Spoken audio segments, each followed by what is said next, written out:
Love you. You be careful too.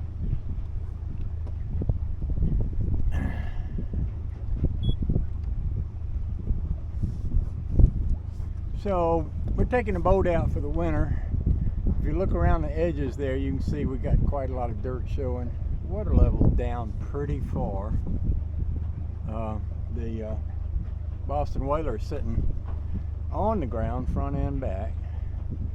No, it's a good time to take this one out. Usually what we do is we clean it up. I service the engine and we wrap it up for the winter and stick it in boat storage up yonder. The Boston Whaler, I'll probably take it out too and clean it up, but right now where it is sitting high and dry, I would literally have to get in the water to get it out. And Honey Babe said, why don't you just leave it there, and if we have a time when the water comes up and it warms up, it'll be easier to get out. I will want to pull it out and do all the same things with it. I'll want to wash it and clean it up and service the motor and do all that stuff. Oh, the joy. And because the water level is farther down than normal, that just means that I got to be more careful about hitting trees on my way out.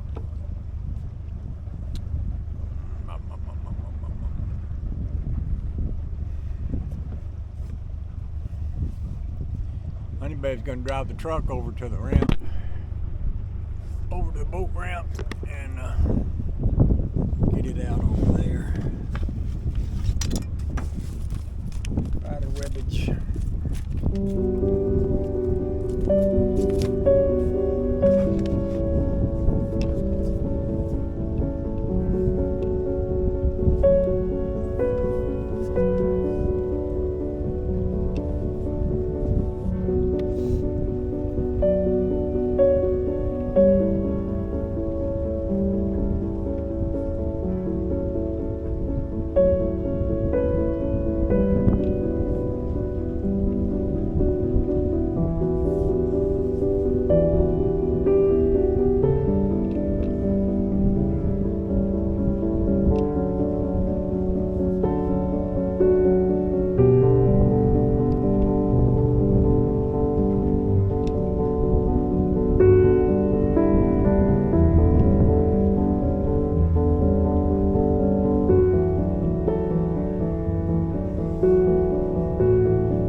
I've been using my new computer, and when I say new computer, it's actually a used computer.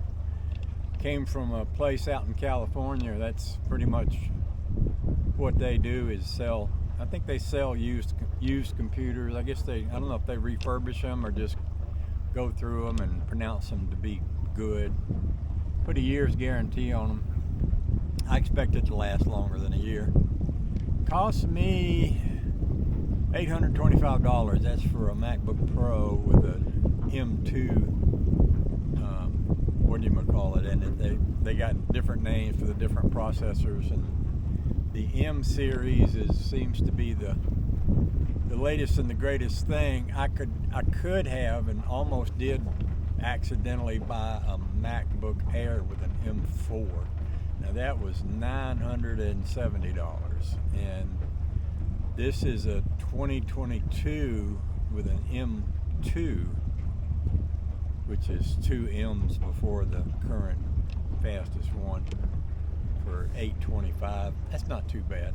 I probably gave about $1,600 for the one I'm using now, and it still works good. It has a light bar on it, and you mash different lights to make it do different things, like turn the volume up and down and turn the brightness up and down and all of that. The light bar is flashing. Like when I start it up, it flashes repeatedly for a very long time. It's very bright. It's just about blinding. And what I've read is that if you don't get that fixed, eventually you won't be able to turn the computer on. So my thinking is to buy this used one, and it seems to work really well. It's a solid feeling computer, and it doesn't have a light bar. It has, instead of a light bar, it has buttons where the light bar would be.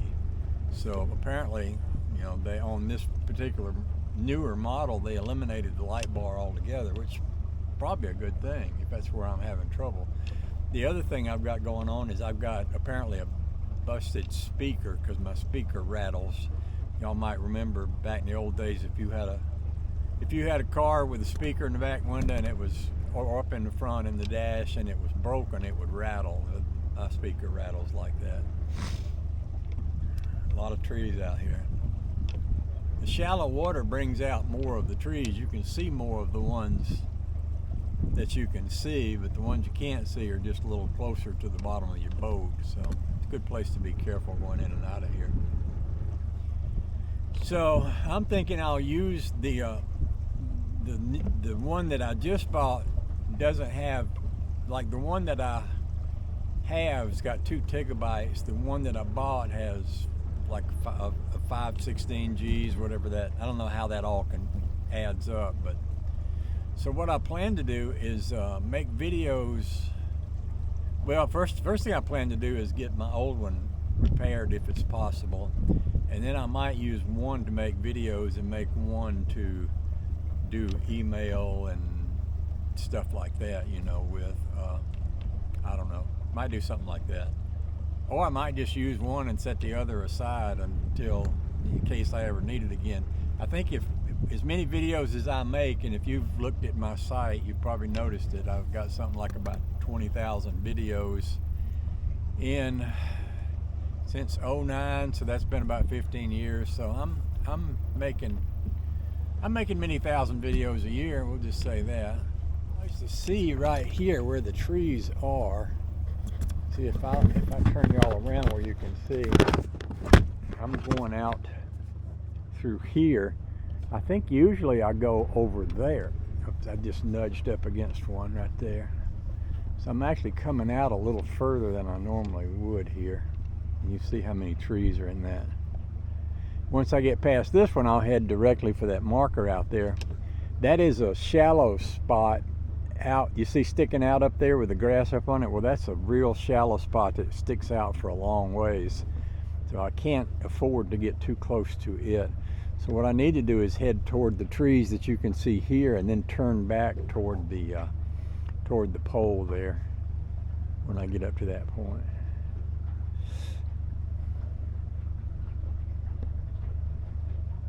Oh, the joy.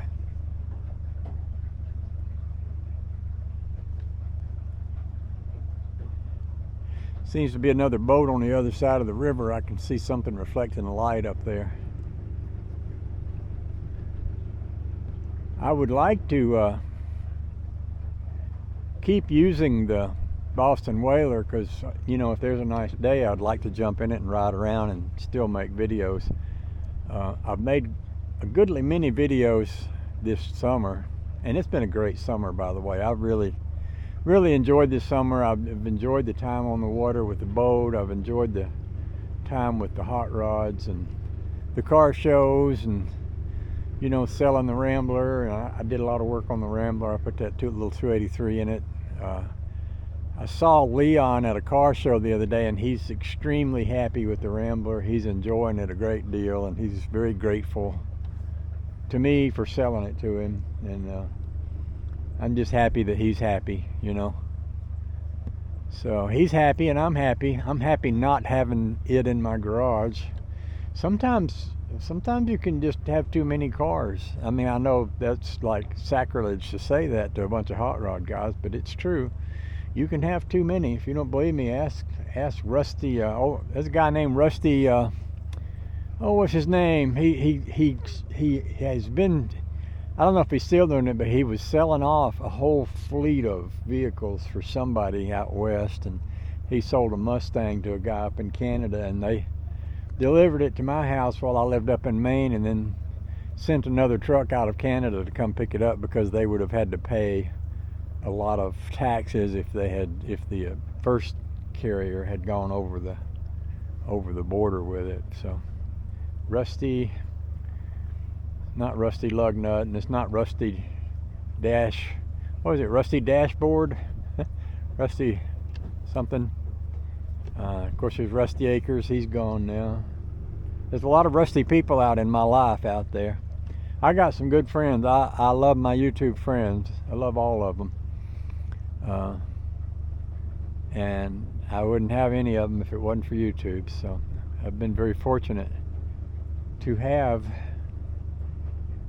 YouTube and all the YouTubers in my life. I was watching something on YouTube this morning, and these people who were news people were talking about how they do news stories, and they figured out that how many hits on YouTube they get will depend on what they title the news story. So like the most important thing they do is they put a particular title on there, and if they put a certain kind of title on there, it attracts people's attention and they want to look at it, and the more hits they get, the more successful they seem to feel like they are. And I saw something similar to that the other day. I was a kind of a show that was made for young people, and they were judging people by how many YouTube viewers they had, and that seems to be the new marker for how important you are, is how many people are looking at you and listening to you. I think I've got just enough because I'm very happy with all of you, and I think I've run off all the grumpy, gripey people that give me a hard time. A couple of them I like. I can remember I used to have this one guy. He was always telling me what I should have done. And he was a little bit annoying, but it got to be kind of fun, too, because I'd kind of argue with him a little bit. And then one day I just stopped hearing from him, and I hope he didn't get sick and die or something, but I have no idea what happened to him. He just wasn't there one day. All right, let's gas this thing up a little bit and head across the water. I'm going to put the motor down. That's what this noise is. That's me lowering the motor. I can hear it when it hits bottom. And then I come back up a little because otherwise it'll bump the trailer when I go on it. And we're going to bring her up to about 3,000 RPMs. That's where she runs about the smoothest. There's another marker out there, and there's a shallow spot right where that marker is, so I'm going to do a big circle, and then we're going to go upriver, or around to where the park is.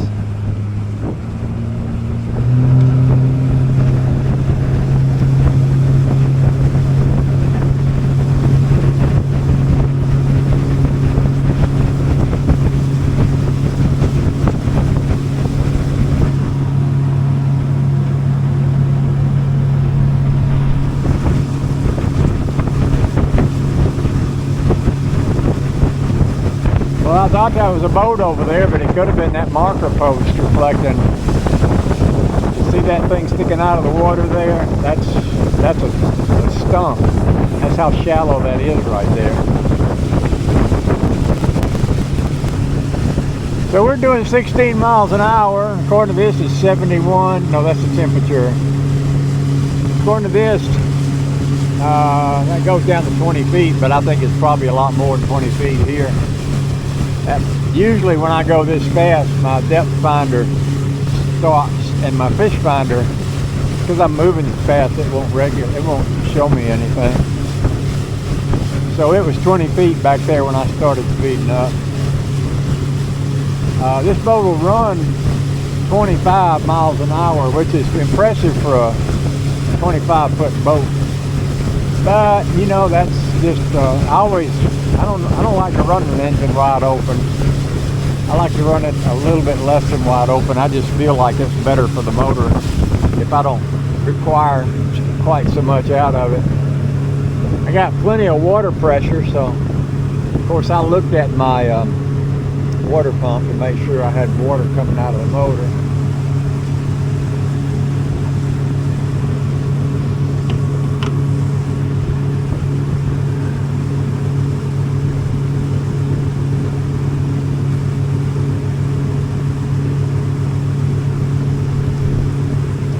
It's a beautiful day today.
it.